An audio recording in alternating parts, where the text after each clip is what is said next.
आप देख रहे हैं अनहोनी। तो चलिए बढ़ते हैं इस कहानी के आखिरी भाग की ओर। आगे बढ़ने से पहले अगर आपने इस कहानी के पिछले भाग को अभी तक नहीं देखा है तो देख लें। वीडियो की लिंक आपको नीचे डिस्क्रिप्शन बॉक्स में मिल जाएगी। वापस से घंटी की आवाज सुनकर मेरे दिमाग में फिर से 25 साल पुरानी बातें दौड़ने लगी। मगर ऐसा कैसे हो सकता है? उन सारे तांत्रिकों को तो गांव वालों ने मार दिया था, फिर कौन होगा? अभी मैं खड़े खड़े ये सोच ही रहा था कि तभी विशाल ने कहा, भाई कहीं ऐसा तो नहीं कि उन तांत्रिकों की जगह नए तांत्रिक आ गए हों और फिर से मौत का खेल शुरू हो गया हो। हमें चलकर देखना चाहिए। डर तो मुझे भी काफी लग रहा था, मगर शहर के दोस्तों के सामने मैं डरपोक नहीं बनना चाहता था, जिस पर मैंने कहा, हाँ चल देखते हैं कौन है। हम चारों दोस्तों में विशाल सबसे ज्यादा हिम्मत वाला था, तो वो टॉर्च लेकर आगे आगे चल रहा था और हम उसके पीछे पीछे। खैर चलते हुए हम मंदिर के पीछे पहुंचे तो मंदिर के पीछे आते ही हमें वो घर दिखा जिसके नीचे वो खुफिया कमरा था। उस घर के पास आते ही रतन ने कहा, यार हम बस 4 ही तो हैं, क्या हमारा जाना ठीक होगा? इस पर विशाल ने कहा, अरे डर मत, मैं हूं ना, और हमें चलकर देखना ही चाहिए क्योंकि इसमें हमारे साथ साथ पूरे गांव की भलाई है। विशाल की इस बात से मैं सहमत था, मगर मुझे अंदर ही अंदर डर खाए जा रहा था। धीरे धीरे चलकर हम उस घर के अंदर दाखिल हुए तो पूरा घर अंधेरे में डूबा हुआ था। कहीं से भी कोई हल्की सी भी रोशनी नहीं आ रही थी। तभी विशाल ने टॉर्च जलाया तो टॉर्च की रोशनी अंधेरे को चीरती हुई पूरे कमरे में फैल गई।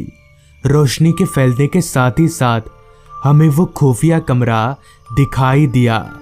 फिर हम चारों ने मिलकर धीरे धीरे उस कमरे का दरवाजा खोला तो अंदर काफी घना अंधेरा छाया हुआ था और घंटे की आवाज उस अंधेरे से घिरे खुफिया कमरे से ही आ रही थी। जिसके बाद हमने तय किया कि हम टॉर्च जलाकर नहीं बल्कि बंद करके सीढ़ियों से नीचे उतरेंगे ताकि नीचे जो भी है उसे पता न चल पाए। सारी बात तय करने के बाद हम एक एक करके नीचे उतरने लगे। सबसे पहले बंद टॉर्च हाथ में लिए विशाल था और सबसे आखिर में डरा हुआ मैं। धीरे धीरे एक एक सीढ़ी उतरकर हम नीचे पहुंचे तो पता नहीं विशाल को क्या सूझा जो उसने एकदम से टॉर्च जला दिया।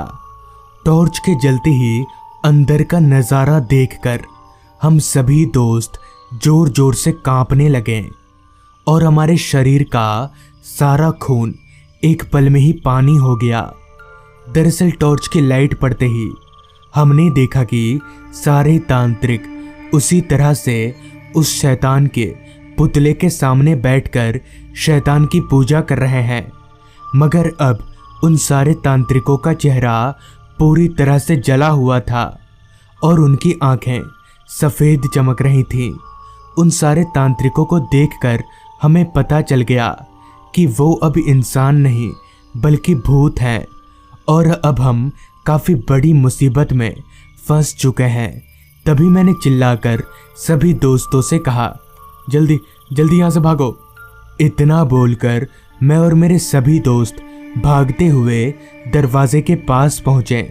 मगर जैसे ही हमने दरवाज़ा खोलना चाहा तो दरवाज़ा नहीं खुला, मानो दरवाजे को किसी काली शक्ति ने जकड़ रखा हो। हमने कई बार दरवाज़ा खोलने का प्रयास किया मगर दरवाज़ा टस से मस नहीं हुआ कि तभी सारे तांत्रिक हमारी तरफ बढ़ने लगे। उन्हें हमारी तरफ आता हुआ देख हम अपने आप को मरा हुआ मान चुके थे कि तभी अचानक खुद ब खुद दरवाज़ा खुल गया। मगर ये कैसे? खैर जो भी हो, दरवाज़ा खुलते ही हम जल्दी से उस खुफिया कमरे से बाहर निकले तो बाहर एक बूढ़ा आदमी खड़ा था और शायद उसी ने दरवाज़ा खोला था।